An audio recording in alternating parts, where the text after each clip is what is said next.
All right, guys. Big day today. How y'all doing? All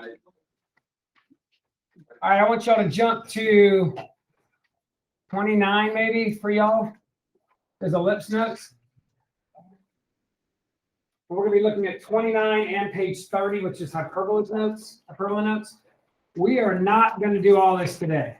There's a lot going on both of these pages, even more on the hyperbola page. What we are going to focus on today is graphing these and understanding a few of the points and lengths and things that are associated with these two curves. Now, if you don't know this yet, ellipses are kind of oval-looking things that look kind of like this, right? And a pure ellipse doesn't have all these things drawn in there. It's just me labeling stuff. And I'll talk about where they come from tomorrow. And a hyperbola kind of looks like a couple parabolas going in the opposite direction, even though they are not. So they might be going left or right like this one, or maybe they're opening up or down like one that you don't see that we'll talk about today. Okay? So we're going to talk about some aspects of these, but certainly not everything. And at the end of the day, if you can graph these, which is not overly terrible, and you can label some of the things we're talking about, you'll be in great shape after day one. Okay? Then tomorrow we're going to come in and fill in all the blanks. Talk about what these things really are, why there's a definition, what's in play, and tomorrow might be a little bit more. So really feel comfortable today, and tomorrow will be pretty, I'm not going to say simple, but it'll be a lot more simple to get everything organized in your head. If you just kind of whatever today and don't really make sure you know it tonight, what I'm giving you, it's going to be a little trickier tomorrow. All right? So let's start with ellipses and hyperbolas. Now, it's hard to see this up on the screen if I put both pages. I tried that last period. So I'm going to show you ellipses. I want you to focus as much as you can at that equation and that equation. All right? You see an x something squared, a y something squared. There's an a squared and b squared on the middle. There's a plus, a squared and b squared in the denominator. There's a plus there, and there's an equal to 1. And then if I scroll down to a hyperbola, what do you see? There's an x something squared, a y something squared. There's an a squared or b squared in the denominator. It's still equal to 1. What's the only difference that you initially see? Yeah, hyperbolas have a minus in the middle. That one's still positive. There's a minus there, and ellipses have a plus in the middle. So that's the first thing you look at to determine whether it's a hyperbola or ellipse. Is if it's in that form, excuse me, if it's in that form, then one of these two forms, then you can tell what it is. Okay, now, because ellipses have a positive x squared and a positive y squared term, it really doesn't matter which one comes first. Most people put the x squared term first for good form's sake, same as on a circle. You normally have the x thing squared, the y thing squared, and then equal to the radius squared. But it doesn't really matter because they're both positive. But most people do put the x term that's squared first. On a hyperbola, we want the term that's positive first. So you'll see here, sometimes the term that ends up being positive when you complete the square is the x. Sometimes the term that ends up being positive is the y. We want that one first. Okay? Now, I want to show you, so remember that. Now, you can ignore what A is and what B is for this moment. You actually don't even need to know which one's A or which one's B to graph it. I want you to look at this ellipse right here. It's on your page. I've completed the square. I got down to there. And that is the one that I'm actually graphing here. And I know you can't see it all on the same page, so I'm going to be sliding up and down. You can on your paper. So right here, can you tell me what the center of this ellipse is? It's the same. You do the same thing you did with the circle. So what would be the center? And you can see on this picture, and they're all the same graph, but you can look at any one of these. Say I'm looking at the one on the left. You can see I've gone over 3, down 2 to mark the center. Okay, now, what number is below the x term? Did you know we said earlier that a square was a special rectangle and that a circle was a special ellipse? Now, if you think about, let's just say I gave you this circle right over here. I'm going to just sketch it in here. Let's just, you don't have to write this down, but let's just say I had x minus 1 squared, y plus 2 squared equals 16. You would know that's a circle with a radius of 4, right? Now, what would happen if I divided everything by 16? What happens right there when you divide by 16?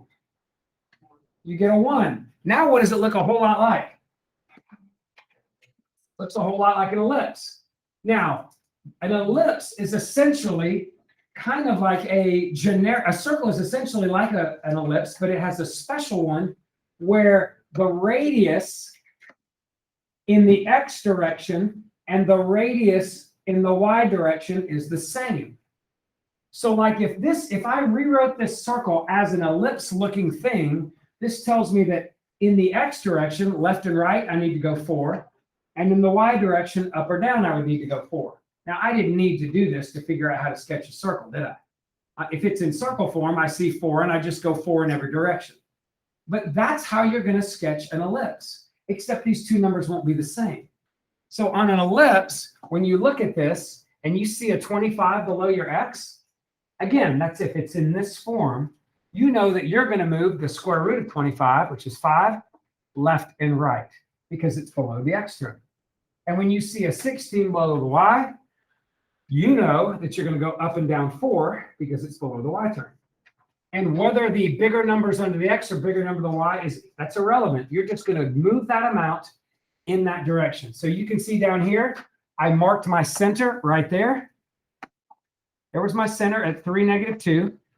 And then I went right 5, left 5, up 4, down 4. And at that point, you've got 4 points. Sketch the best ellipse you can out of that. And I would probably, if you stink at sketching ovals, which, I mean, how often do we sketch ovals, right? Just put those little parentheses at the edges. That helps. It's a little flatter this way because it's stretched more that way. So maybe a little flatter parentheses. And then just come in here and sketch in between those and just hope that it looks less like a diamond and more like an oval. And that's all you need to do to be able to sketch. But I want you to know a little bit more, okay? So these ellipses have what we call major and minor axes. And the axes are these segments that I'm putting in green right here. There's an axis. There's an axis. One is bigger than the other. The big one we call the major axis. That's this one, okay? The small one we call the minor axis. That's this one. Sometimes the major goes this way because it's stretched more that way. Sometimes the major goes this way if it's stretched more that way. But the major one's the bigger one.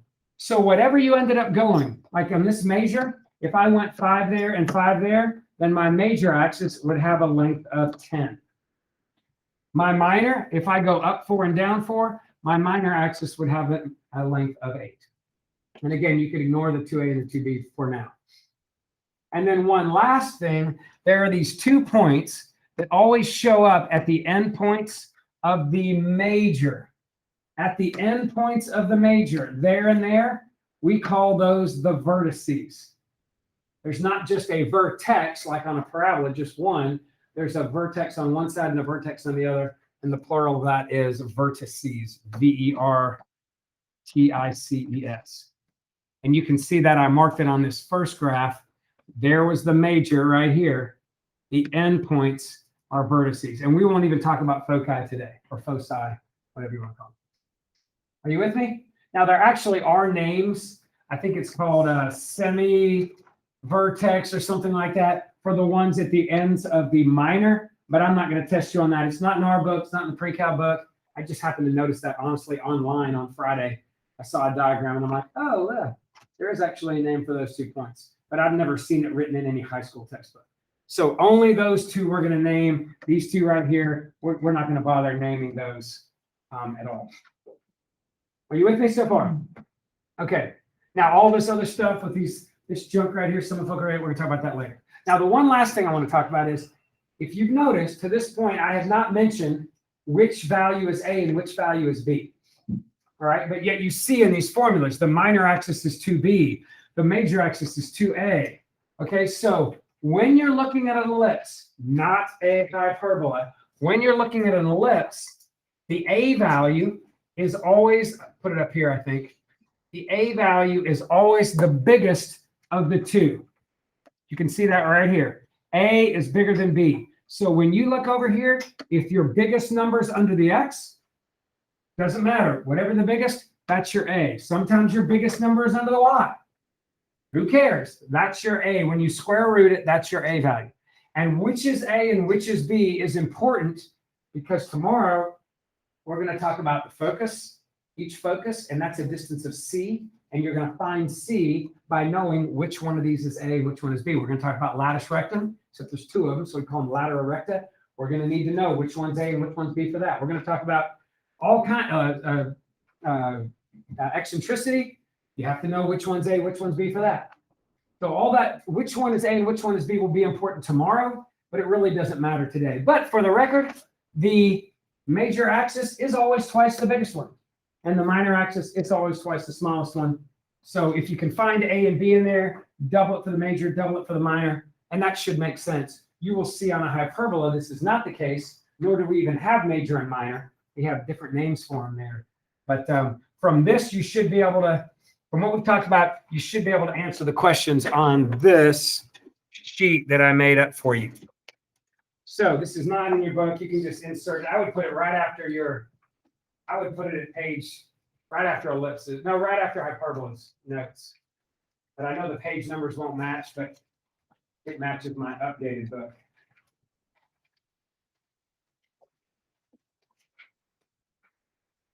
So just a little classwork, keep you from having to draw graphs. Or use your own X and Y axis, which tends to get a little terrible. By the way, it's pretty, you can go to probably any, just go to Google and hit graph paper, and you can find a graph. Sometimes you can find all kinds of graph paper and just print a couple sheets. I found a little -10 to 10 graph and just copied that a bunch of times once to have a sheet that I could send to my daughter or whatever, but it's pretty easy. But if you don't want to do that, just sketch an X and Y axis and approximate. Your graphs will just kind of look crappy most likely. But depending on who you are and how much artistic ability you have. Oh, by the way, I included some little sketches there for you as a reminder about the conic sections. Remember, a circle is a slice that does what? A slice that is actually, there's an axis that runs through here that's perpendicular to that axis. That's a circle. If I tilt it just a little bit or a lot, doesn't matter, it becomes an ellipse. If I tilt it so much more that now the tilt is exactly parallel to the edge of the cone, right? If it's parallel to the edge of the cone, it turns into a parabola. And then if I tilt it not there, not there, not there, but a little bit more, now it's so tilted it actually goes through the bottom. And once it goes through the bottom, it forms your hyperbola right there. We're only going to talk about hyperbolas where the slice is actually straight up and down. So we're only going to talk about where your slice actually goes straight up and down so that this part and this part actually have symmetry. But technically any slice that goes through both would be some version of a hyperbola. Oh, and these cones also could be set sideways if you wanted something to go in a different direction. And these are called double. That is actually wrong. I looked it up. There is no G. I've been saying that for years. It's just double NAPPED cone. So you can fix that too. There's no G in there. I don't know why what made me think that. All right. And there's one other error while I'm at it.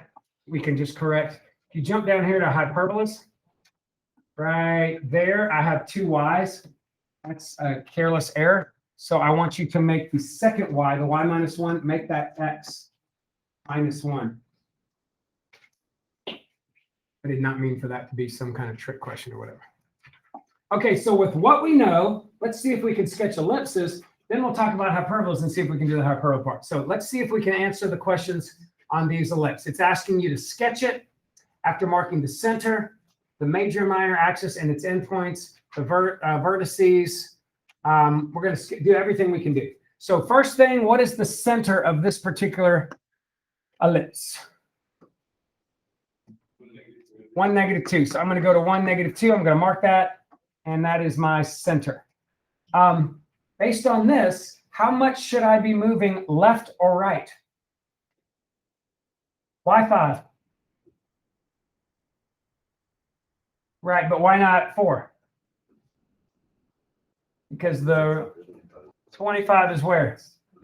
Under the x. So if it's under the x, then I'm moving along the x. So yeah, I square root that 25 and I get 5. That tells me to move 5 to the right. 1, 2, 3, 4, 5. And 1, 2, 3, 4, 5 to the left. Now, how much am I going to move up or down?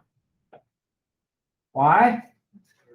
Because the square root of 16 is 4, and it is found beneath the y term. So I'm going to go 1, 2, 3, 4. 1, 2, 3, 4. Which was the biggest of these two axes? 10. This one right here. So the major axis length, is going to be 10. The minor is going to be 8. And since this one right here is the major, what do I know about vertices?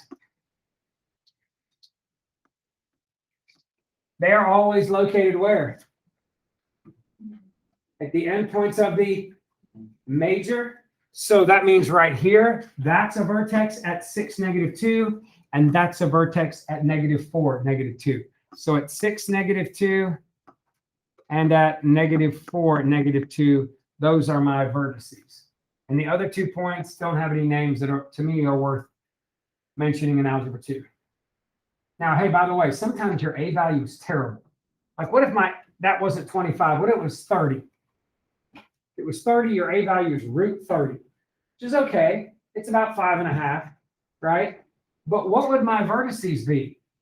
I'm going to go, do I write over 5.5, and do I say something like, well, it's about 6.5 down -2 and about -4.5? I can't say that, right?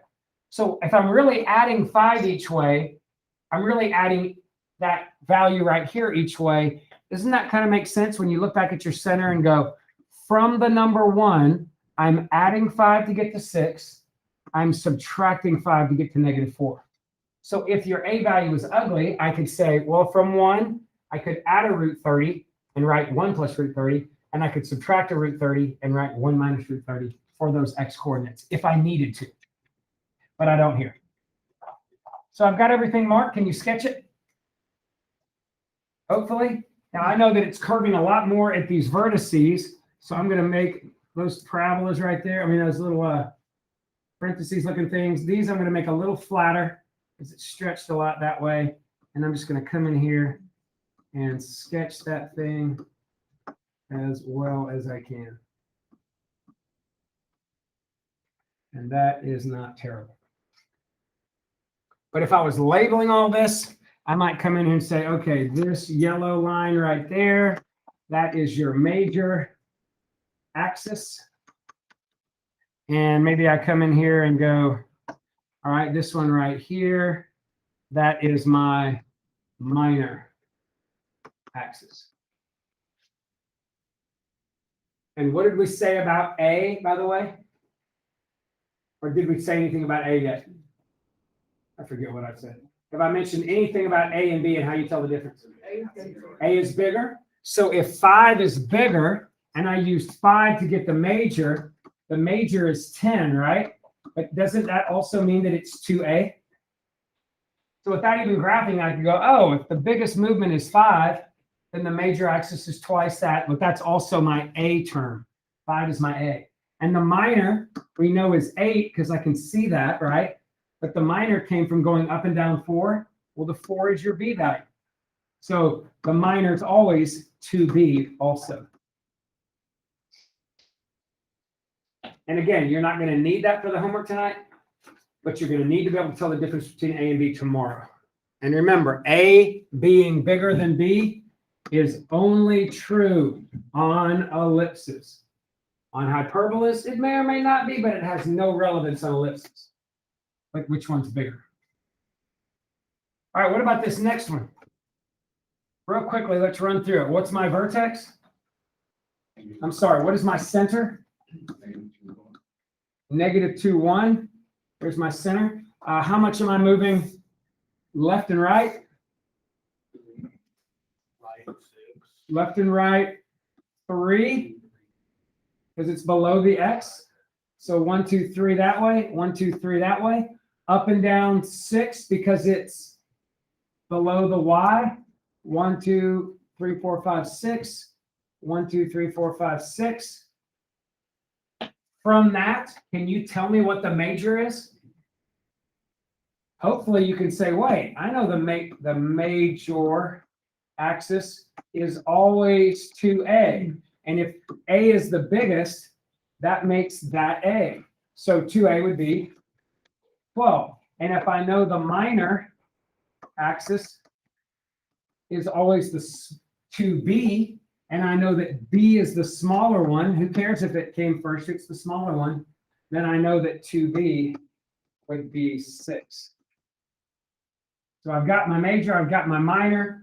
What other two things would I might need to know from this? Vertices. What am I doing to mark a vertex here? From the center, it looks like I'm doing what? From the center, it looks like I'm doing what? Up 6, down 6. What's changing on our center then? The y. So from the center, negative 2, up 6 takes me to 7. Down 6 takes me to negative 5. And sure enough, you look at these and you see them at 2, 7, 2, negative 5. So at this point, I've got everything labeled, everything they asked me about. There goes my little parentheses on the top, on the bottom, maybe a little flatter on the sides. And I'm going to sketch this thing as best I can. Not too bad. Everything you need to know about ellipses today. Tomorrow, it's a different story. All right, going back to hyperbolas page. All right, so hyperbolas. You said to me that the only major difference you saw was the minus in the middle. So to get started, yes. In fact, as you're graphing, you're going to start the graph the exact same way. You're going to look at whatever you're subtracting right here. You're going to look at that and that to find your center. When you see this number below the x, you're going to use it to mark left and right. When you see this number below the y, you're going to use it to mark up and down. But that's when everything that's similar changes, and then you start doing other stuff. Okay? So the first thing I'm going to do is kind of show you one of these, and I'm going to walk you through it, and then we're going to do it. So I want you to look at this equation at the end of the completing the square part. Look at that. Let me see if I can.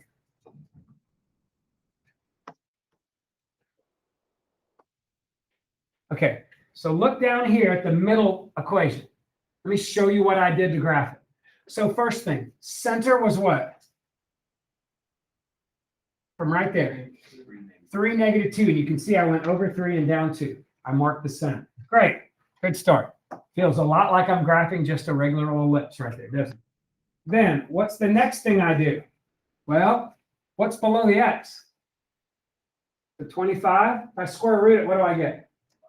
So 5 left and right. Sure enough, from there, I went 5 to the right, 5 to the left, marked a couple points. What did I see below the y?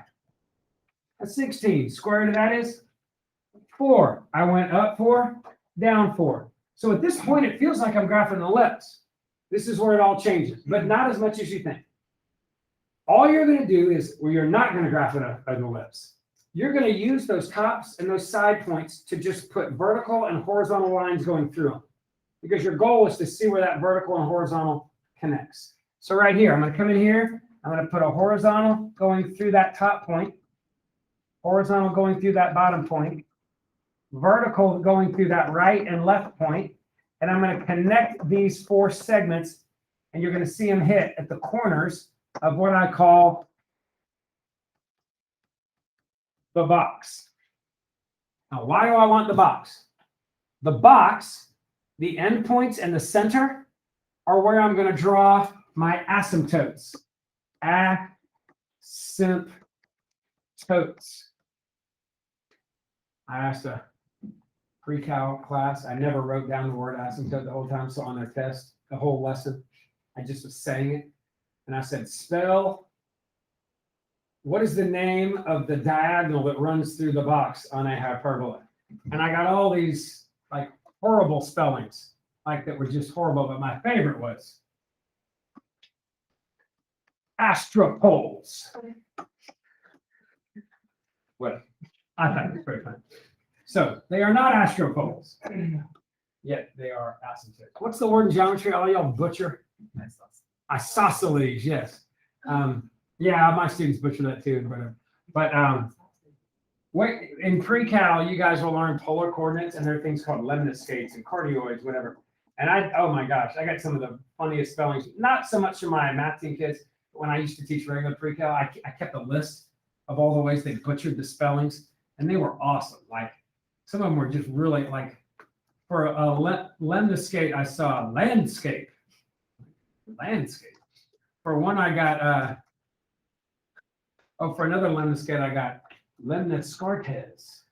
Like Descartes, they got Descartes in there. I don't know, all kinds of it was funnier when you whatever. So anyway, the box is going to help me draw the asymptotes. So literally, all you do is look at the box, and can you from the box tell the slope? If they go through these endpoints, you can go, well, I rose 4, I ran 5, so I must be going up 4 over 5, up 4 over 5. And you can do that to the right, do that to the left, and then you draw this. So what you see in red is what you guys would have drawn on your paper. But you still don't know which way it's going. Now, here's the thing. On an ellipse, you know which way it's going, because if you stretched it, I mean, if you marked more this way than this way and connect the dots, it just goes more that way, right? If you mark more up and down than left and right, it just goes that way. The box doesn't tell you which way to go there. There are boxes, guys, that are stretched really long, like this, whose graph will go right and left. But there are boxes whose are same thing like this, come on, man, that are stretched up and down as well. So it has nothing to do with the stretch or the length of the box as to which way it's going. What you have to determine to see which way it's going is go back to your equation and say which variable was a positive squared expression. And this would have been a positive x squared. So that tells you it's opening along the direction of the x-axis.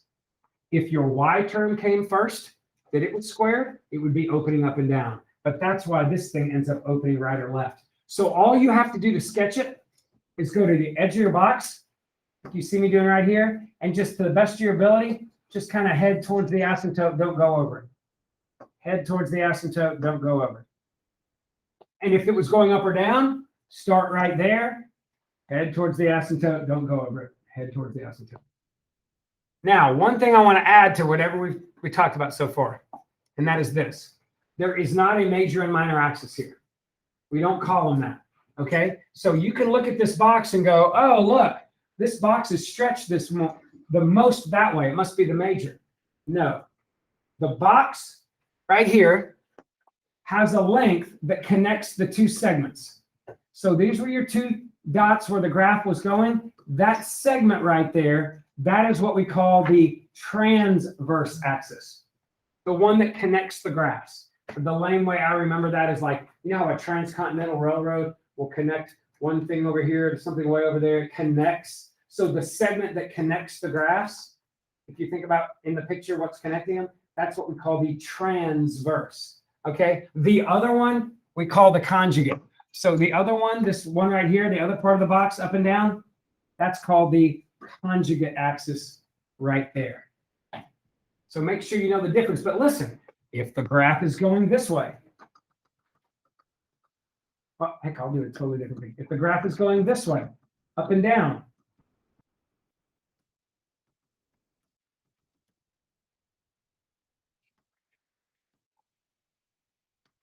then now this is your transverse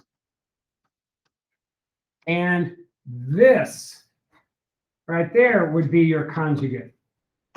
And right here, you can see the conjugate would be bigger than the transverse. That's possible. That's not possible with the major and minor, but it is with the transverse and the conjugate. Last thing, couple things before we graph these is these two dots right here at the ends of your transverse, we call those vertices.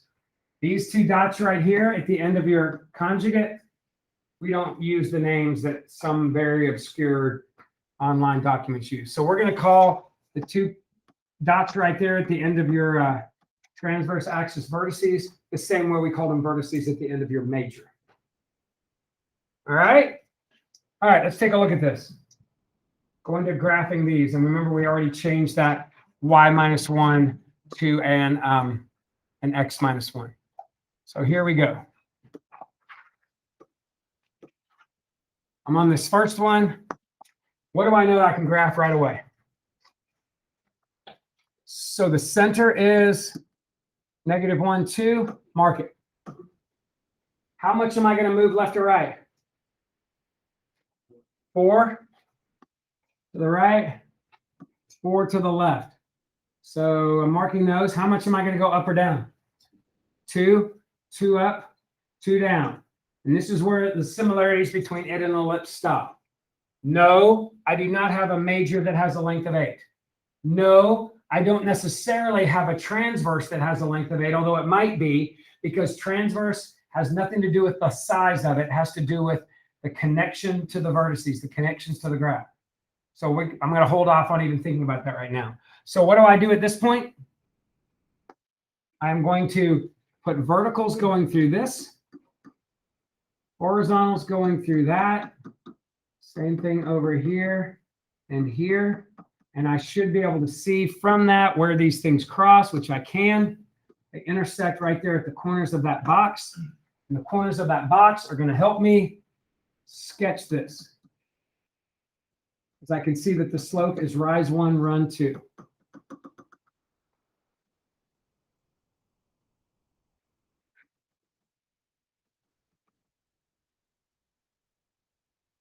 All right, now, do I go up and down or left and right? Why? Because the x is the positive term, and if it's in the right form, it comes first.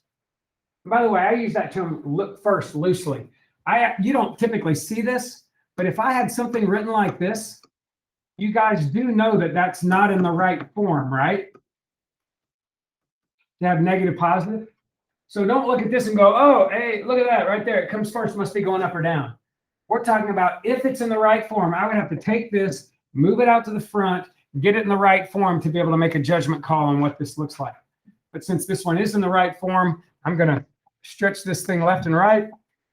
So from the right edge of the box, head that way, follow it as best I can. From the left side of the box, head down. And now from this, can you tell me what the transverse axis's length is? What's the length? It's the one that connects. 8. And what's the conjugate? The other one. This one right here that looks orange. 4. And you know your vertices? Where do the vertices always lie? On an ellipse, it's at the end of the major, right? But on an ellipse, it's at the endpoints of the transverse. So that's a vertex. You can see that's -5, 2. And that's a vertex, and you can see that's 3, 2. So those are my vertices. If you want to know what I'm spelling there, saying there, a vertex when it's plural is R vertices. Tracking? Hey, one other thing. You know how I told you on an ellipse, the A was always the biggest of the two? That's not the case on a hyperbola.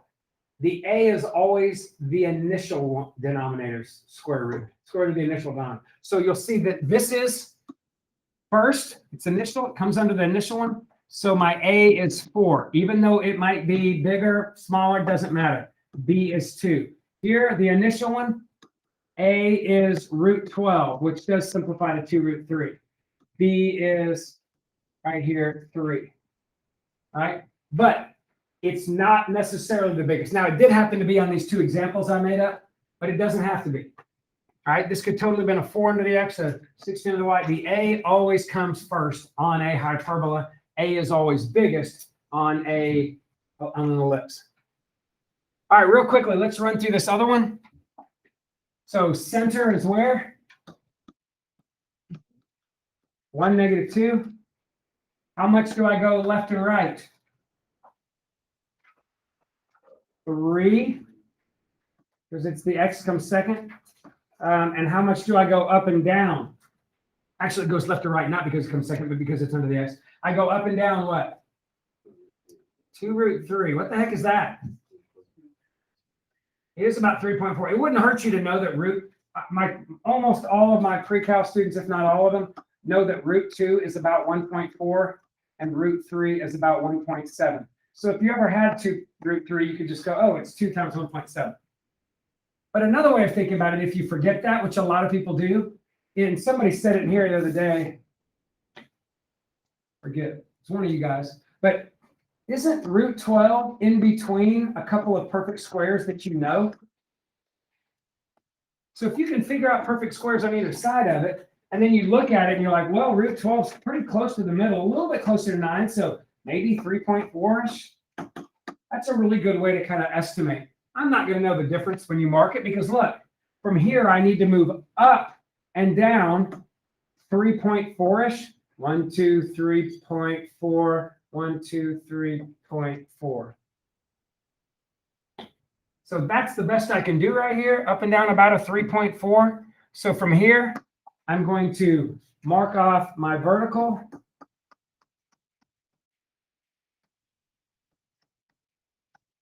My horizontal.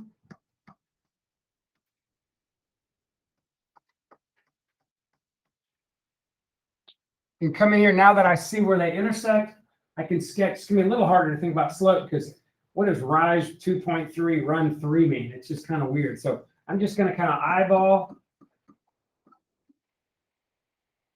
those asymptotes through the corners as best I can. And then how do I know which way it's going? Left or right or up or down? Up or down, why? Because the y comes first. Not because the value below the y was bigger. That was an ellipse, right? Because this y comes first. So I'm going to start at the edge of that box. And I head towards the asymptote. Head towards the asymptote. Start at the edge of that. Head towards the asymptote. But you don't want to go over the asymptote. Just get closer and closer. And then from here, can you tell me what the vertices are? There are 2 of them. This is a little bit trickier. What did you do to get to the vertex?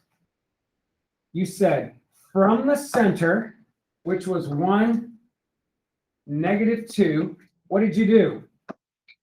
You rose 2 root 3 and you dropped 2 root 3.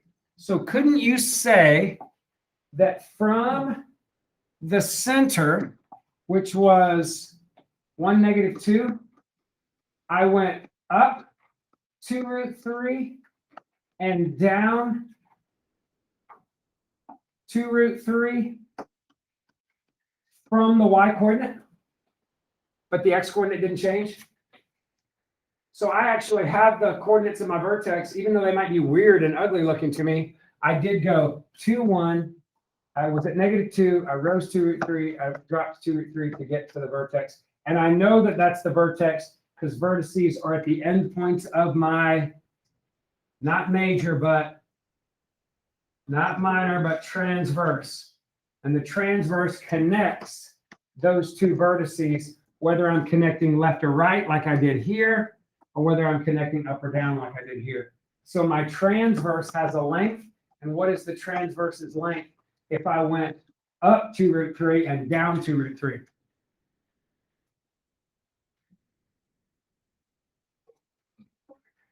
Four root 3, right? You just double your movement because you went up and down. So I'm doubling it, I get 4 root 3. And what's the length of the conjugate axis? If I went right 3 and left 3, 6. And by the way, have you noticed that if A is 2 root 3 and your transverse axis is twice that, isn't the transverse axis 2A? Kind of like the major. And the conjugate axis, if you think about it, I just went twice that 3, which is twice the B.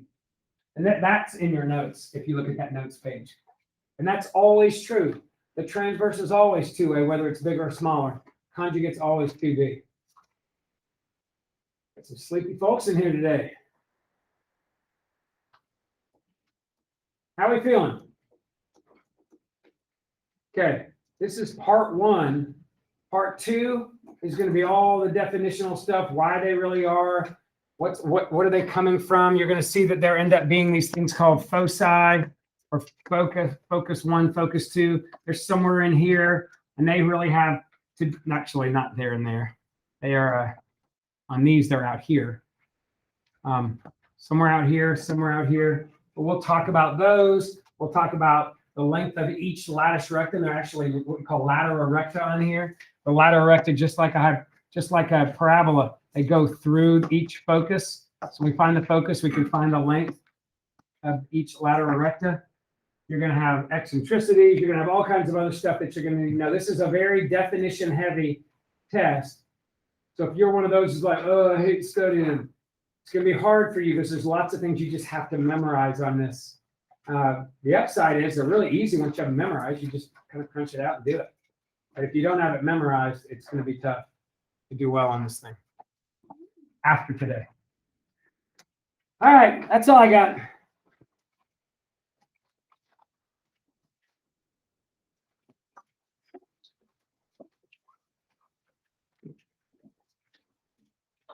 Yep, of course.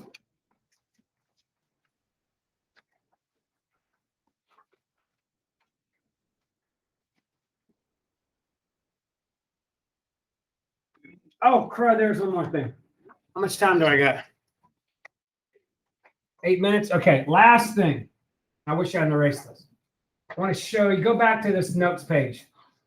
Okay, tell me if I asked you, what are the equations of the asymptotes you see right here? And I want to show you a little pattern. What is the equation of, say, this one that has a positive slope?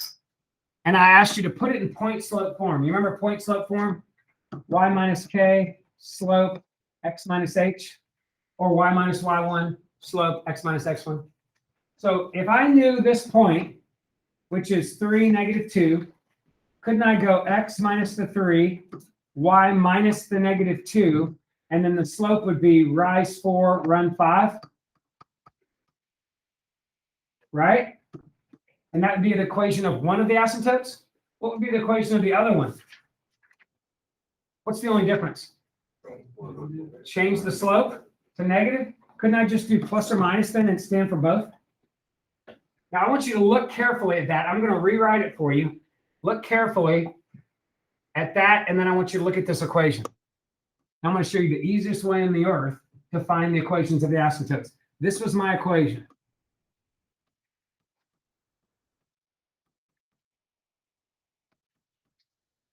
What does it look like I just did? I took that, put it there, because y comes first in an equation of line, usually, like if you have it point slope. I took this without the squared part, and I put it there, right? And then after that, how did I get the slope? Yeah, but how do I know which one to put where? How did I know whether to put the 4 on the top and the 5 on the bottom? Or, well, what created my box, right? My box was created by a rise of whatever's under the y, right? So I'm rising the square root of that, and I ran on the box whatever was under the x, right? Which is a 5. So I could just go, oh, 4 over 5. Now, if that switches, so that's why I got the 4/5 and I put a plus or minus in it. If that were to switch, like for instance, what if I had this?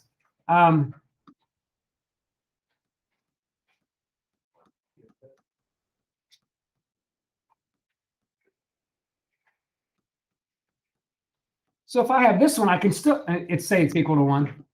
So if I had that equation, look, I can still go, oh, y plus 2 comes first, x minus 3 last, equals plus or minus, and I need the slope. What did I rise to get to the box? And the box, again, the box is what's creating the corner that I'm going through, right? So I'm rising the 5, and I'm running the 4. Great. You do not have to draw a picture to find equations of the asymptotes. All you got to do is just understand what was making the asymptotes. And the asymptotes were made by the box, and the numbers you went up and down and over were under the y and the x. So do not memorize the slope as a over b or b over a. It's not. It's whatever you rose over whatever you ran, because the a changes from, it's always first, but the number on top of the a sometimes is x, sometimes is y. So don't think a and b when you think at the slope. Think, what did I rise? What did I run? You with me? And then don't put a squared on the x part. People do that. I don't know, for some reason. We just covered parabolas or something, and they're like, ooh, square it. Because it does kind of look, point slope does kind of look like an equation of a parabola. But remember, these are lines, right? All right, y'all look burnt out. That's all I got.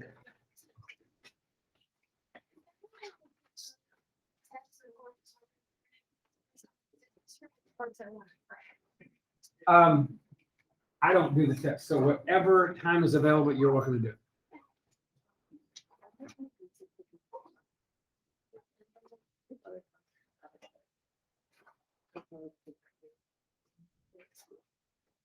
Probably not. I did not have a test.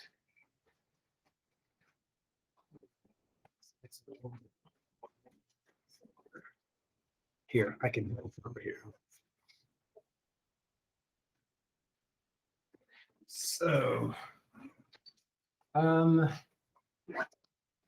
actually, no, I have a test Thursday and a pre-cal class, and then I don't even have one this week in calculus.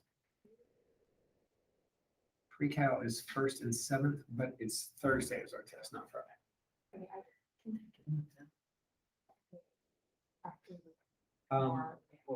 You can ask me Wednesday to see if I even have it made and printed by then.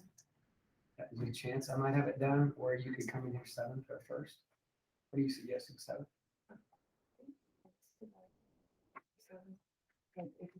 I will say this, because of, and you normally do pretty well on your test, but because of scores in the past on this test, I do a 2-day review.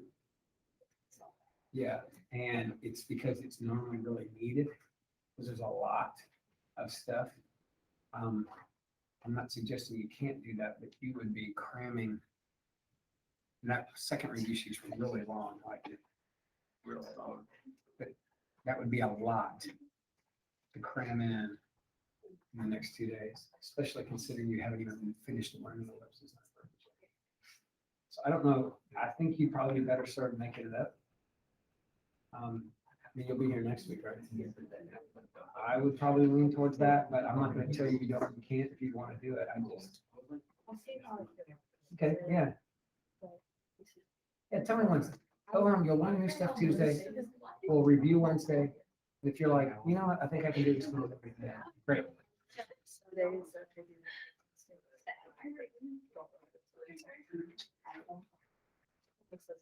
Well, I do have it in the morning. I know you're not working in the morning. Well, you can, and one day you probably will. Like, it'll happen. It's just not. Oh, that I understand. Well, it's an option. If I can get it printed, even if I'm sure I'll have it. I'm sure I can get it done. But you be the guy. You decide after seeing everything, after your first review, go, do I think I really want to do this? But if you do, I can probably make it happen.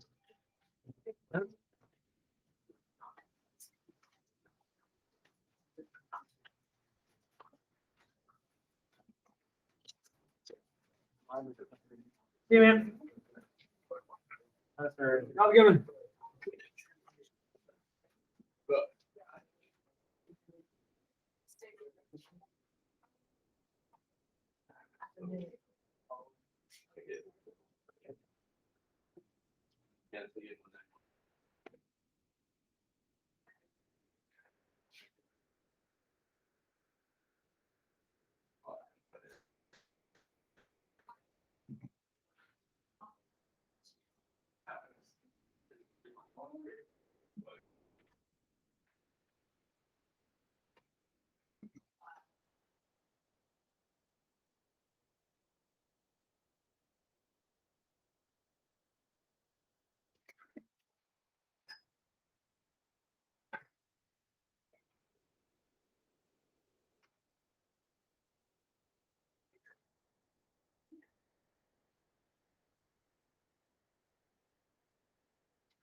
I did because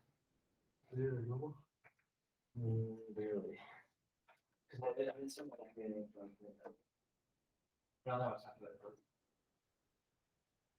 Stuff's falling out of your backpack. Good. I hope so. I really do. I see your computer.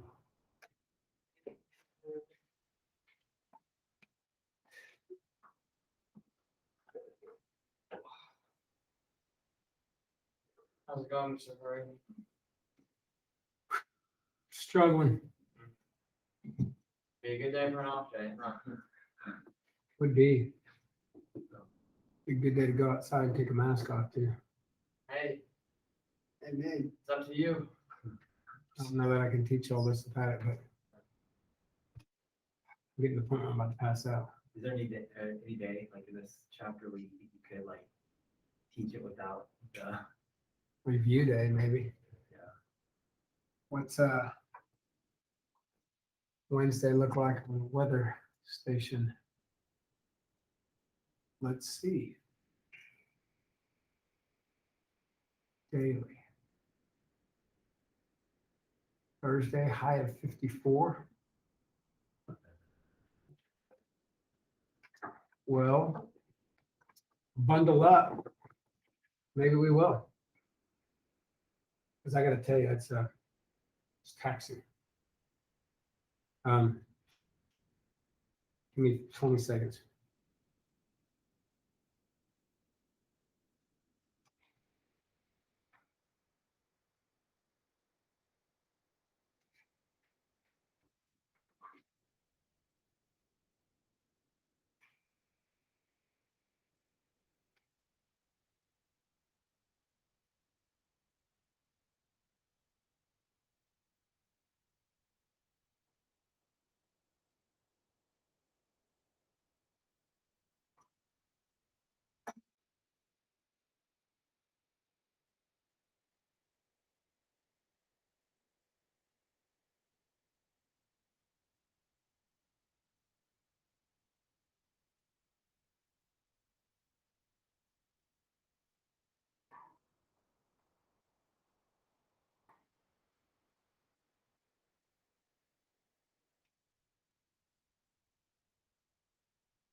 All right. So somebody asked me about a homework question.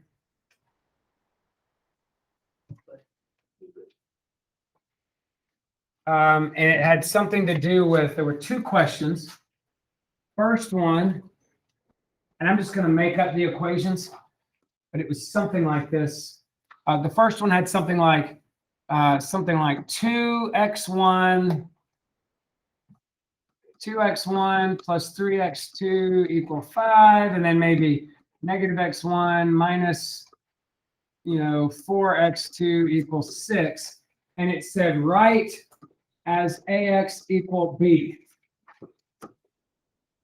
Now, one way to solve a matrix or solve an equation is to write it as a matrix equation where A is a matrix, X is a matrix, B is a matrix. So what they're literally saying here is, could you create a matrix equation here? And the short answer is, yeah. Check it out. If I took the coefficients of this, 2, 3, -1, -4, and took the constants, put them over here at the end. You want to do negative? Yep. And then I take x1 and x2 and put them right here. Doesn't that represent this? Because think about it. What happens when you, come on. What happens when you take that row, and that column, and you multiply? 2x1.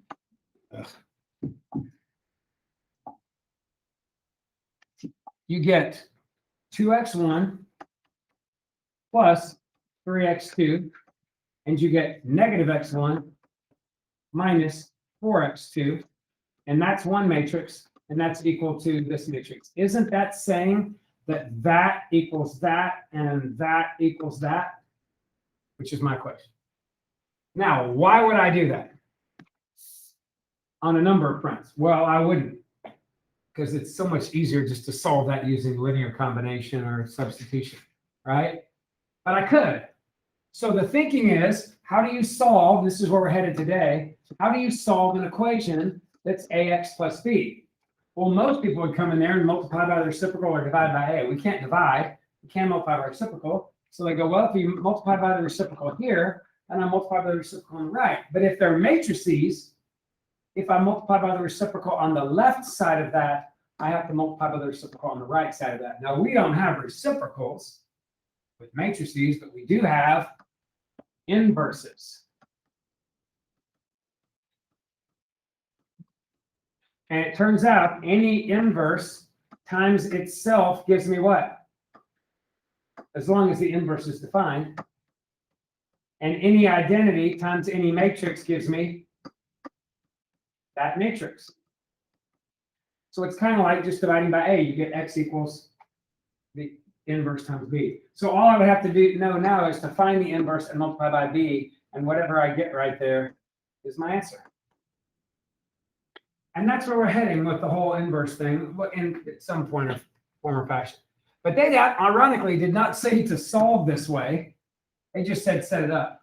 And then they said go back and use Gaussian elimination to solve. Well, the beautiful part about Gaussian elimination is I only got to get rid of one thing here to be ready to solve for x2, right? So I don't need 3 zeros because there's not 3. I only need that as 0. So I could multiply, say, that by a 2. Add it to this. And this would be my new. You get a 0x1, negative 5x2, 17. And I'm ready to solve. And when I'm done, I can substitute back in. So that's what they were asking you to do. But just so you know, I can always take a system and write a coefficient matrix, an xy vertical matrix, a constant matrix, and I could get rid of this thing if I knew its inverse by putting the inverse on the left side there and on the left side there. And by the way, if you have a calculator and you want to find an inverse, all you got to do is type that in and raise it to the -1 power, and it'll spit out the inverse matrix. There might be an inverse function too somewhere on there, but that's the quickest way. Just raise the thing to the -1. Makes it kind of easy. At least on some part of it. I don't know about all. All right. All right, so that's kind of where you were at the end of the homework. I want to talk about today. So you learned last year how to find the inverse of a 2 by 2. Know that the inverse of a 2 by 2 is a trick. You're going to learn in a moment how to find the inverse of a 3 by 3 or a bigger, although I'm not going to ask you to do any bigger because it's awful, but a 3 by 3 is awful enough. To find the inverse of a 3 by 3, but the rules for that simplify into the trick you know about a 2 by 2. Do you remember what the trick is? So out front, you're going to have 1 over the determinant. So I can put 1 over, and the determinant of that is -10 plus 12 is 2. Right?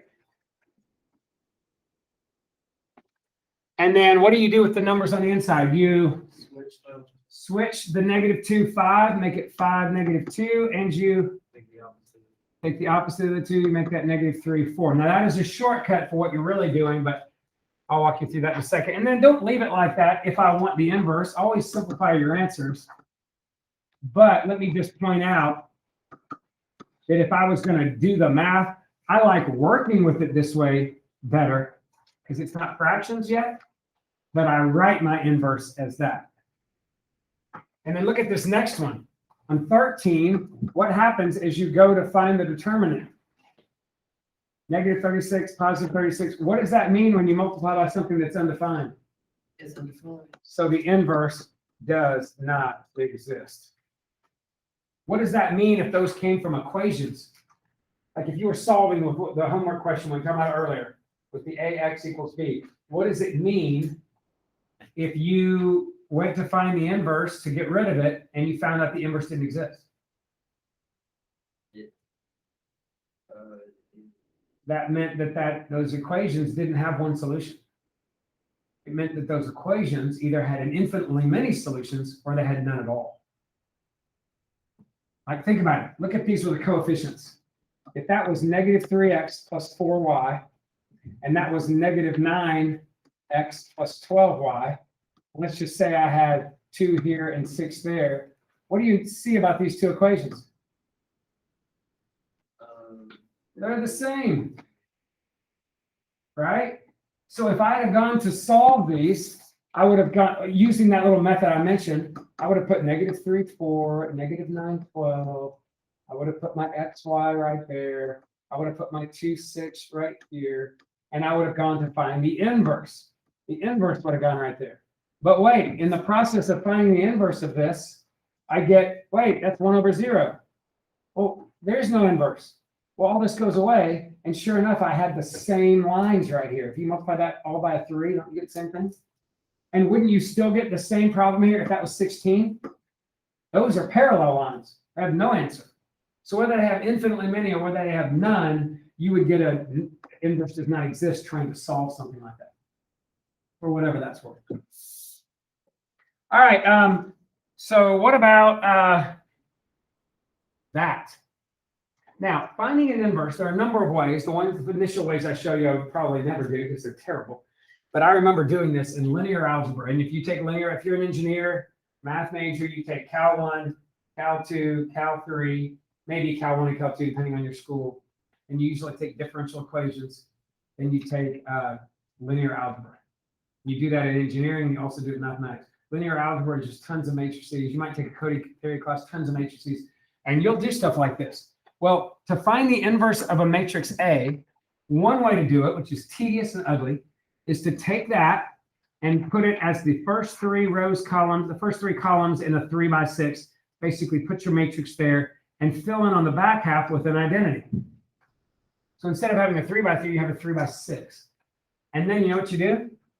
You literally do the Gaussian elimination process. Your book calls it Gauss-Jordan. You do the Gaussian-Jordan or Gauss-Jordan elimination to make that a 0, like we've been doing, that a 0, like we've been doing, and that a 0. But then you go one step further and make that a 0, and that a 0, and that a 0.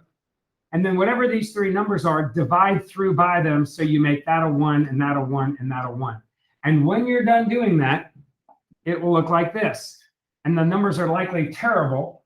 But these last 3 columns right here, that represents your inverse.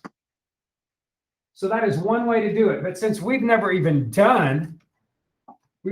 put something in reduced row echelon form, just kind of a modified row echelon, we haven't talked about making all 6 of those zeros. We're not going to do that in this class. It's too tedious and it's a waste of time.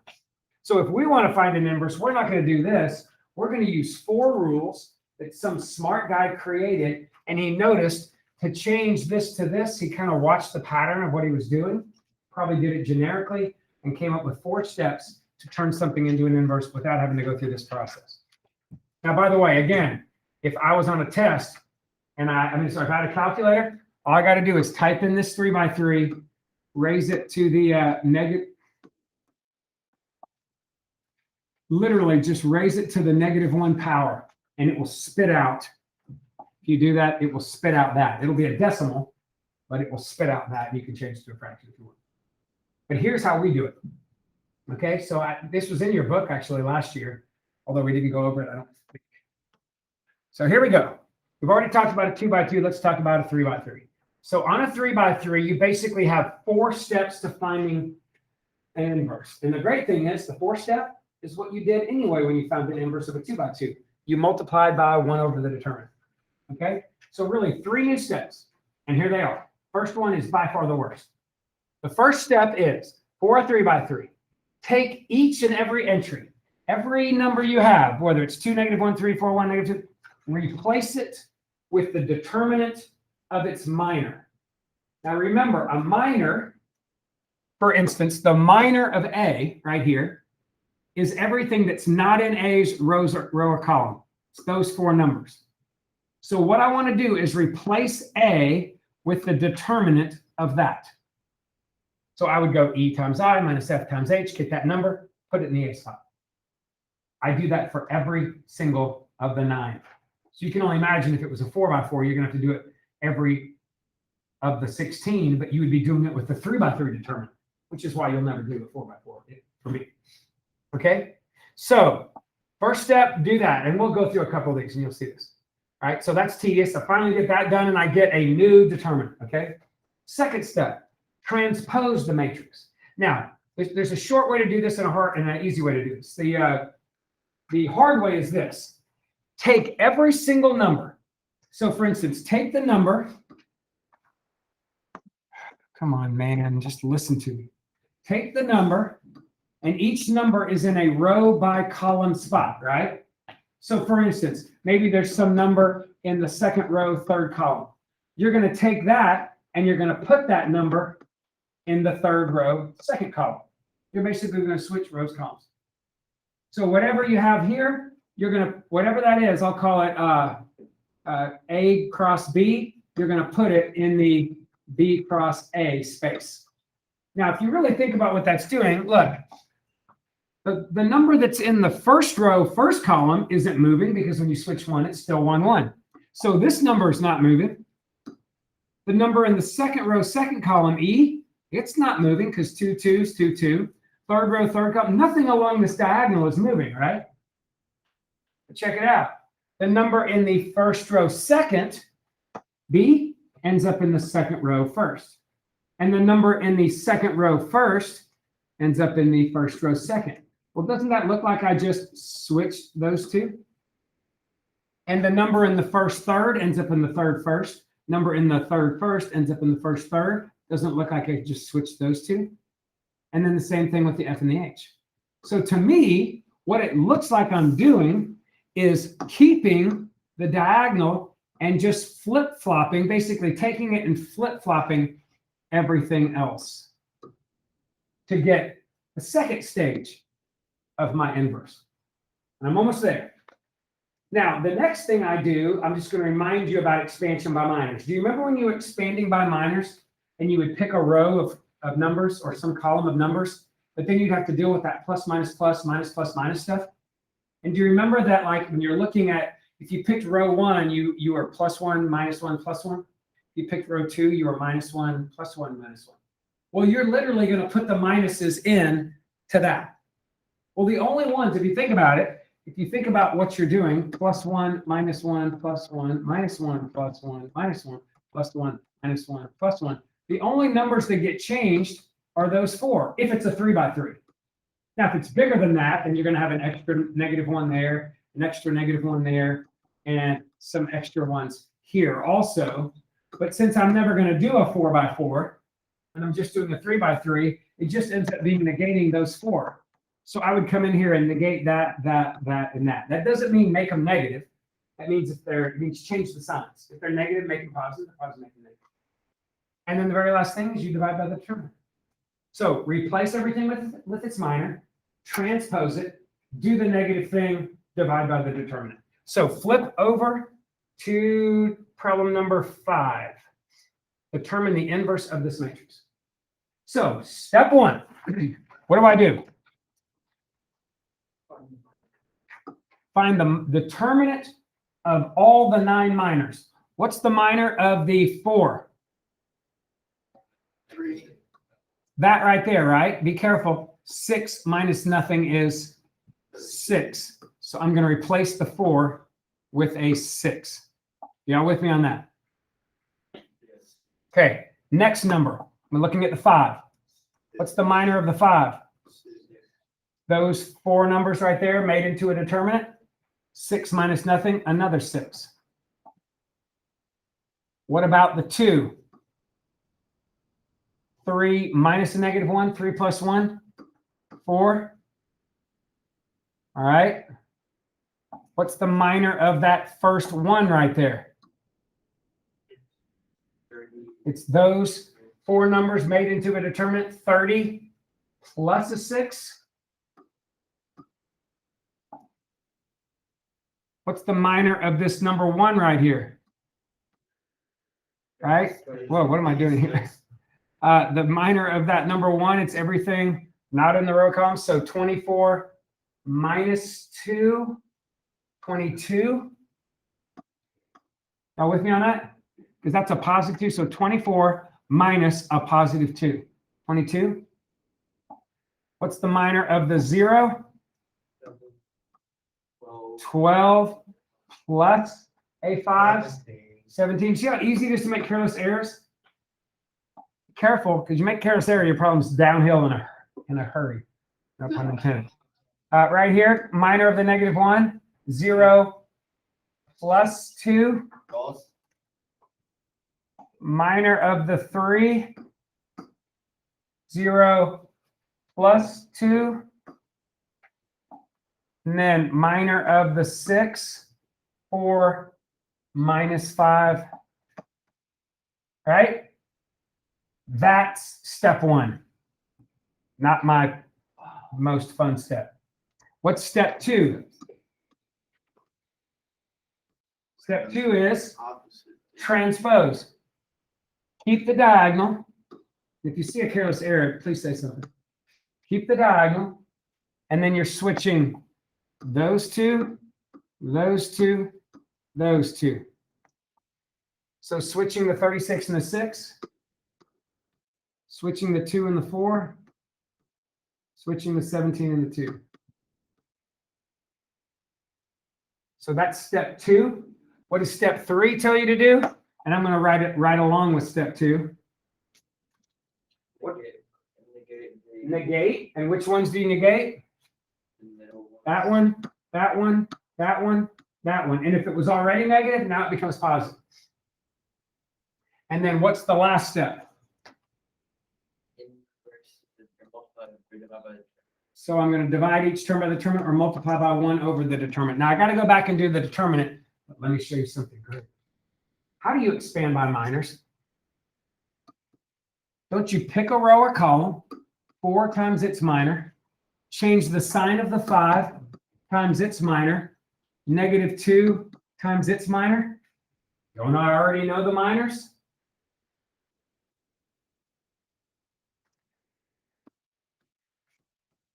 That was nice. Now, you're going to see on some of the problems, they don't ask you to find the whole inverse, so you wouldn't have done that. But if I was asking you, which I will in a test, you already wrote the minors out. Now, be careful. Make sure you wrote the minors out correctly. So you can see here, I get 24 minus 30 minus 8. So what's that? -14. So -14. So I'm going to take that and multiply every single term in there. So what do I end up with? This is the end of step 4. -3/7. Positive 18/7. -1/7. And positive 3/7. -11/7. Positive 1/7. Nope. The one above it's supposed to be negative. -1/7 and then positive 1/7 in the second row. And then -2/7. So annoying. Positive 17/14 and positive 1/14.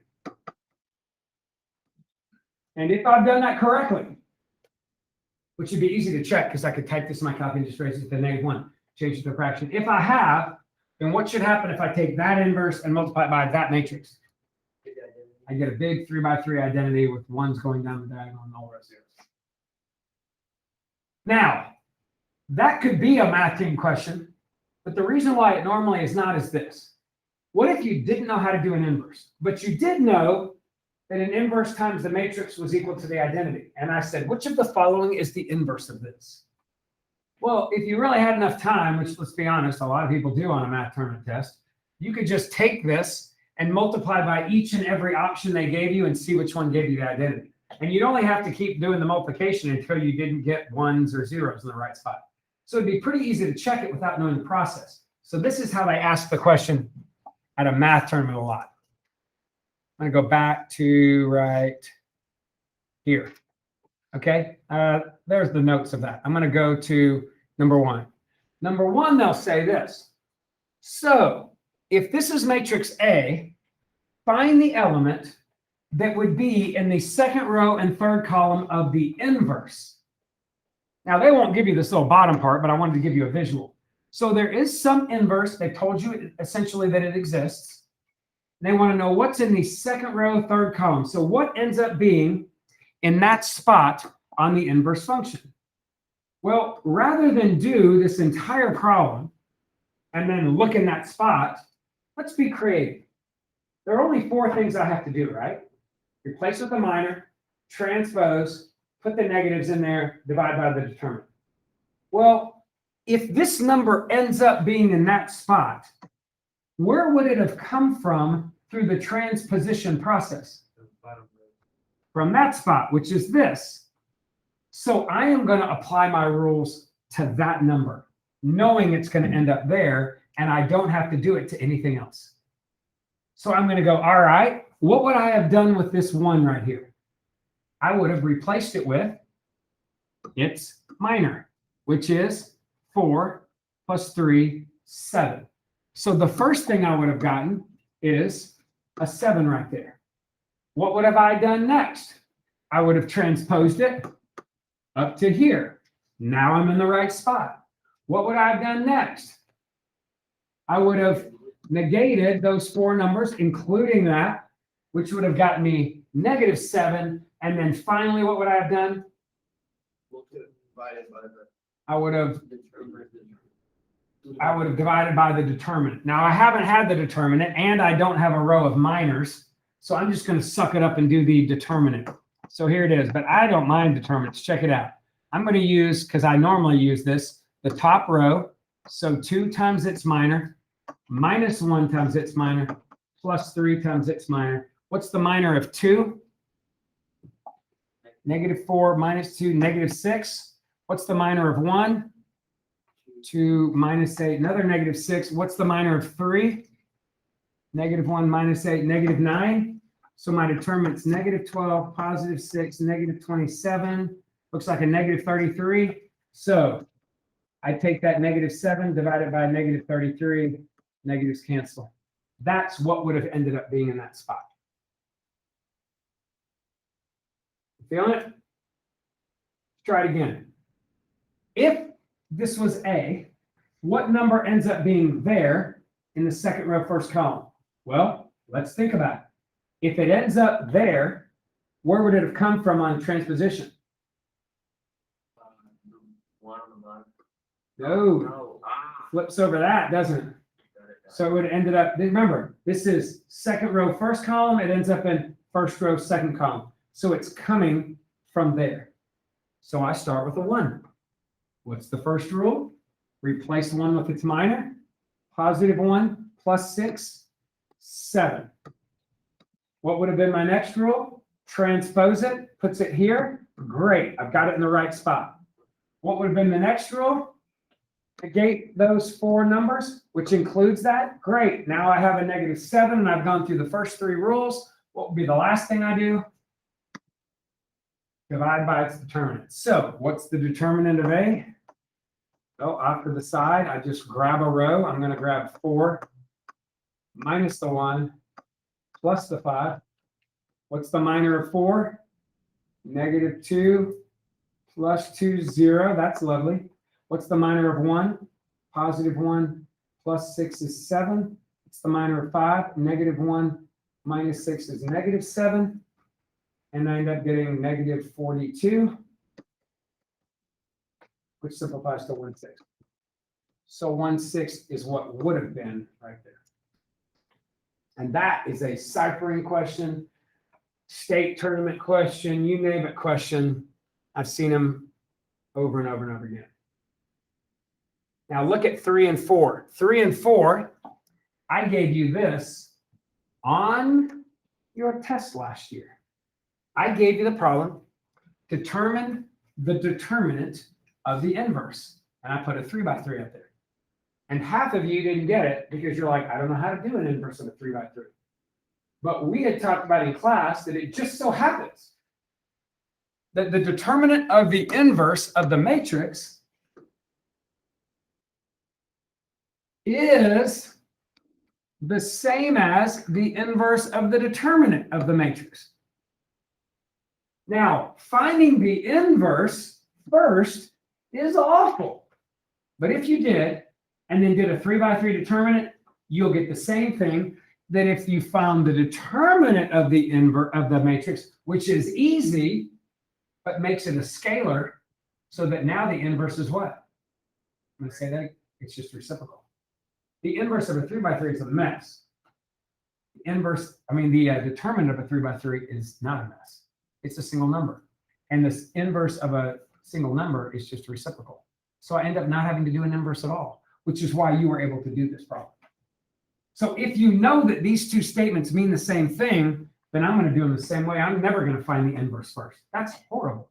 I'm going to find the determinant so that if this was A, the determinant of A is just 5 times the minor minus 1 times the minor minus 3 times the minor. So -6 minus 8, -14, minor of 1, +2 minus 14, -12, minor of that, -4, -21, -25. So I get -70, +12, +75. What do I get? 17. So what do I do with it now that it's a determinant?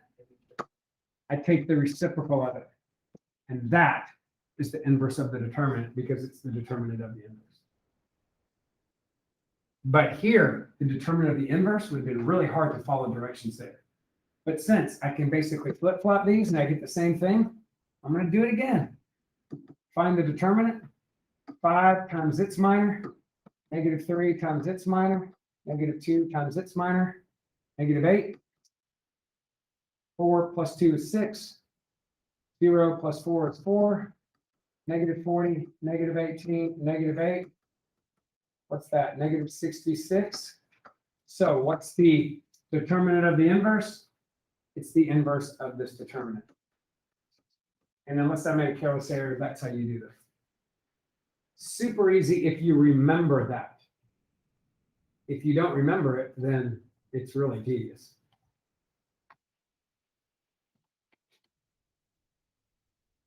Tracking with me?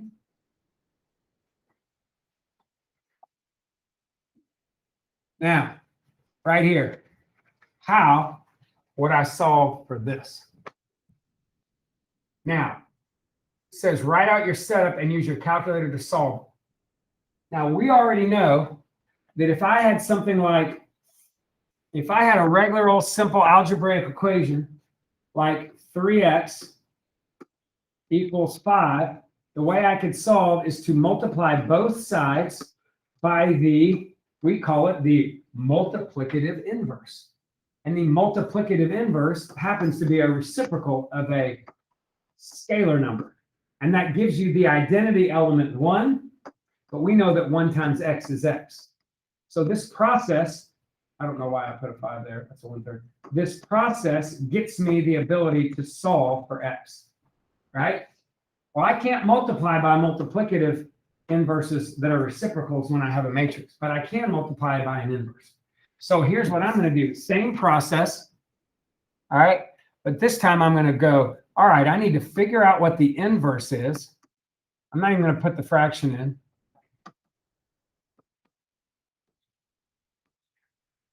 And then I'm just going to bring down my problem.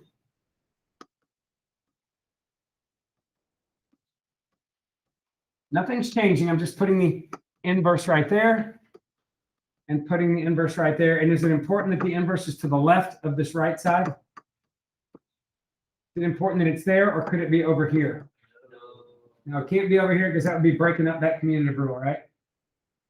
So can you find the inverse?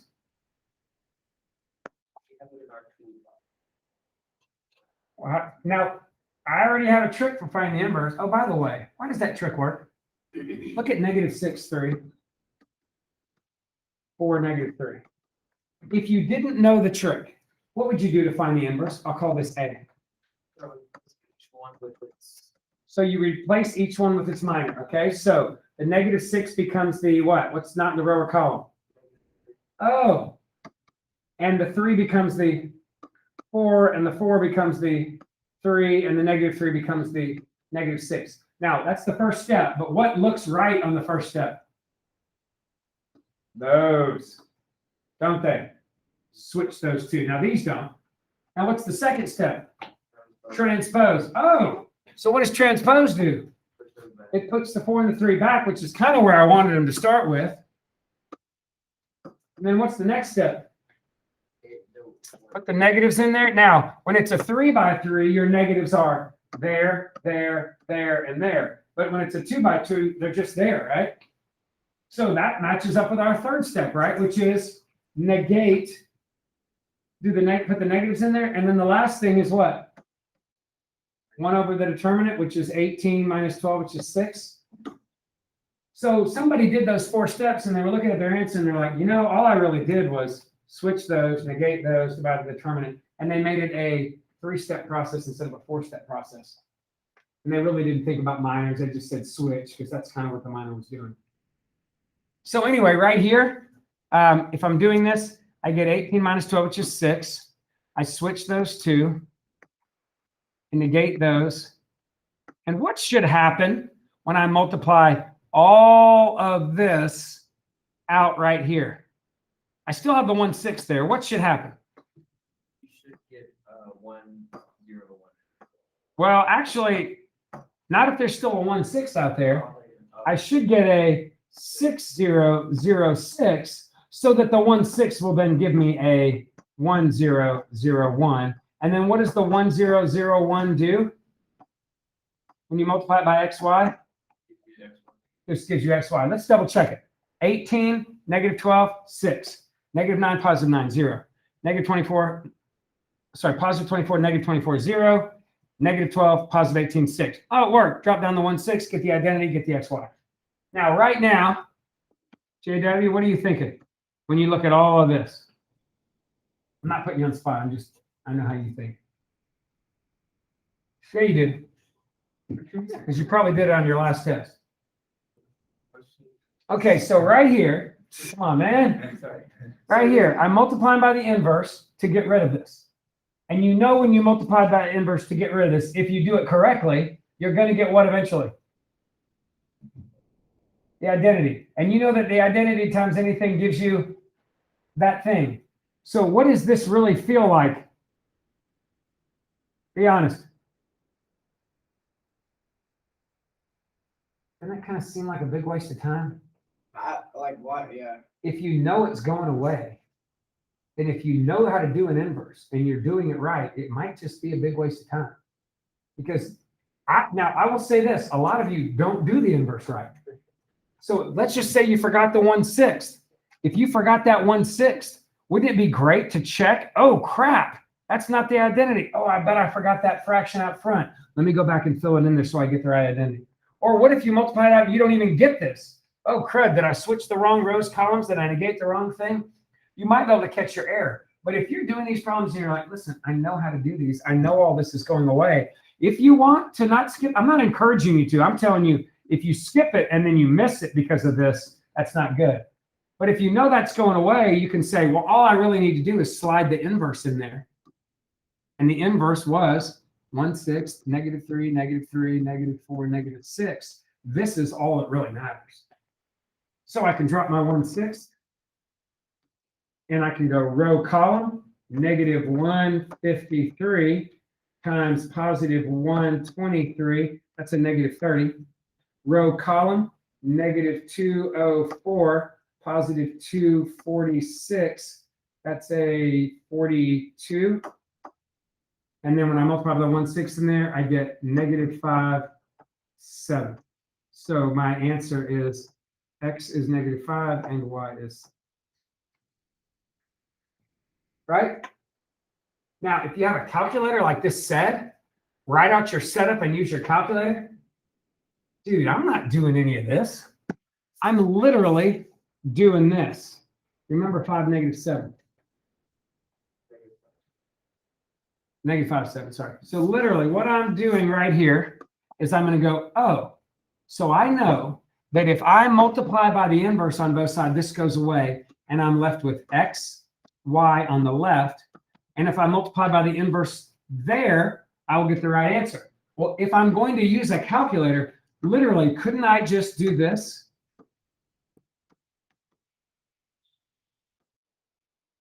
Isn't that the inverse of that? Isn't it? I don't know what it is, but my calculator does. Times And then wouldn't it just spit out? What did I say this was? Try it. Go to your calculator. Literally, get your calculator out and go create a 2x2 matrix. You can literally go to your book button. There is a 2x2 matrix on there.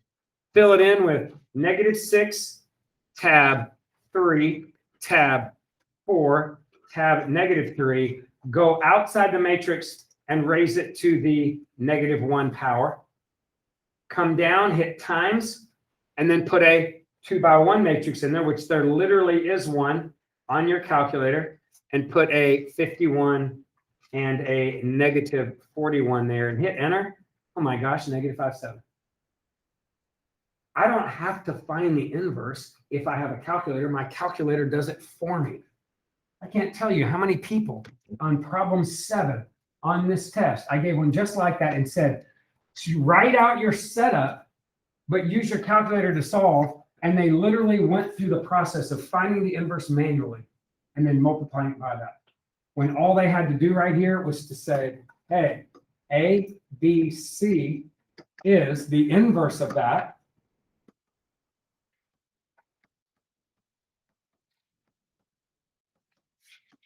Put a little -1 times this. That's all they had to do, and it's going to spit out a 3x1 matrix with your ABC in it. And it's that easy. Now, this one, it's going to require me to create a 3x3. But if I hit the left side of the book button and go over there, it has a 3x3 already set up for me. So -1, 2, 3, 4, 0, -2, 5, 1, -6. Go outside, raise it to the -1 power, and then go times. Now, you're going to have to create a 3x1. So make that a 3x1 that you're creating. Plug in your 7, tab -2, tab -23, enter, bam. Your A, B, C is equal to 2, -3, 5. See how easy that is? Please know how to do that in your calculator, and don't, for the love, don't find that manually, right? Don't do it manually unless it's a non-calculator section, which it won't be. All right. So just so you know, even though I don't think it's easy, what kind of system of equations do you think this came from? Back to the very first thing I mentioned today. Doesn't this come from -a plus 2b plus 3c equals 7? 4a, no b, minus 2c equals -2, and 5a plus b minus 6c equals -23. Do you see it? Coefficient matrix is there. ABC goes vertically, 7, -2, -3 goes vertically. If I had this, I could rewrite it like this and then just solve by doing that. Literally right here, I can look at this thing and go, inverse of the identity matrix, of the coefficient matrix times that. But if I have this, what can I also do? If I had a calculator, I could let the RREF knock out some Gauss, right? I can also do this.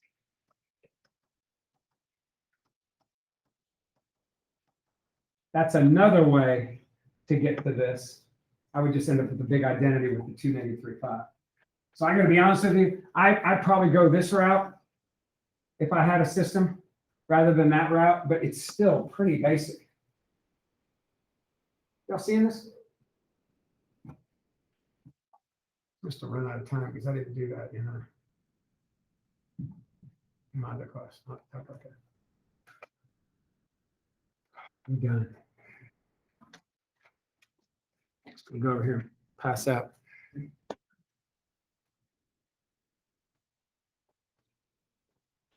not kidding, man. This is really not taking a toll on you guys. I'm not talking much. I got more and more shortness of breath. I die. I hope my wife sues whoever's in charge of mandates. We still have the life insurance policy. see. This will be okay. Well, she will, but because I haven't retired, she'll get screwed. If I retire, the way I'm going to set mine up is I'm going to lock her in to receiving my retirement check. But right now, if I retire, she just gets all my contributions and a 1-year salary.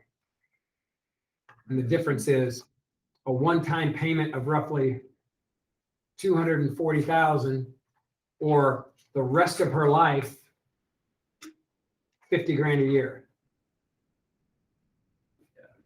So in 5 years, she'll break even, assuming she lives that long, and she's only 49. Once I retire, I'll lock that in. But yeah, she will have a nice life insurance policy for me too. In this hypothetical scenario, you dying, but. Yeah, hopefully I won't die. Hopefully I'll go into a coma long enough for her to retire me. I'm just kidding. You can hold on just long enough to get to your. That would be terrible luck, man. It's just like I save and skimp and all this for my retirement, and then I die right before retirement. That would stink. That was I got to be able to at least get a couple of good years, you know. good traveling. Yeah, I mean, I'll do that if my wife wants to do that some. I don't have that same desire like a lot of people to go see the world. Yeah. I mean, I've been to Europe. You know, who knows? If I retire next year, I might go to Spain. If COVID's over, because my daughter's doing an internship in Barcelona. Ooh. So she'll be over there with architecture for 8 weeks. So it'd be kind of a cool way to just hop over there, That'll be cool. see her. I haven't been to Europe since 1976. What'd you go for? My dad, we lived there for 3 years. I lived in Germany for 3 years when I was a kid. Oh. So from like kindergarten through second grade. Yeah, so it's your kid. So we traveled a lot and saw a lot of stuff, but I didn't give a crap. I was kindergarten, first and second grade, you know. The things I thought were cool were like Venice was cool, Right. you know, even though my dad wouldn't let me swim in the channel. Like I wanted to always jump in the water. He's like, it's disgusting. It's like rolling around on the road, basically. Yeah, oh, it's awful. I look back and you can smell the water. I mean, like it's so filthy. But as a kid, you always want to get in the water. Right. And I did like going to the Alps, sit there and doing skiing and stuff like that. That was fun. And there were a couple of things that were cool. Like we went when you were like 5? second grade. 7. We went to Garmisch, which was the site of, I think it was the 42 or 44, 46, like that Winter Olympics. So we skied in Garmisch. First time I went skiing. Went to the Alps, saw a bunch of castles. Those were cool. Where all have you been out of the country since then? Have you been out I've been to Peru Peru? on a mission trip. Went down there. That's really cool. That was in 2008. Gosh, man, you haven't seen poverty until you go to South America. Good night.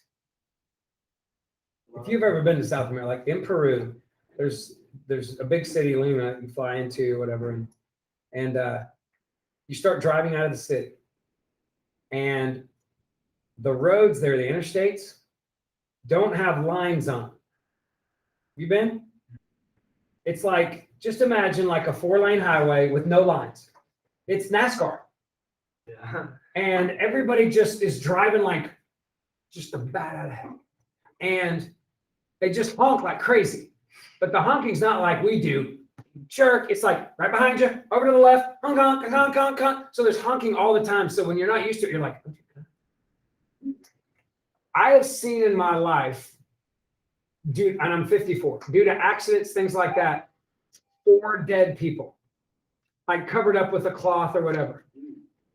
2 of them were in the hour and a half I left Peru, and in the hour and a half I came back. Dead guy just got run over side of the road. Oh my God. It's nuts. Yeah, that's great.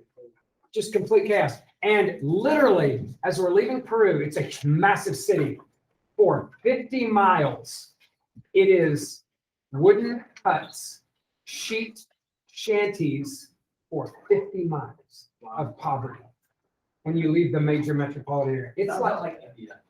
oh yeah, Very similar.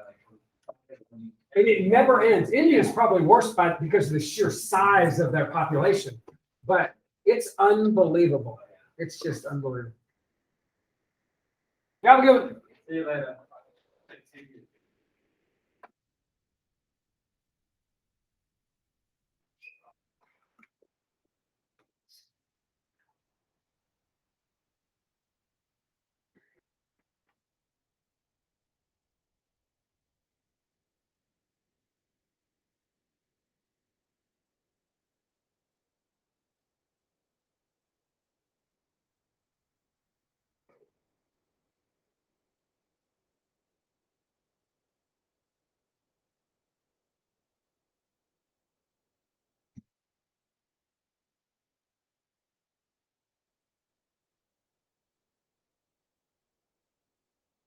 Do you know what time on, but like around what time we're gonna be, the tournament's gonna be over on Saturday? 11:30, maybe a little before. Alright, sounds good. Yeah. Thank you. Yep. Where are you going?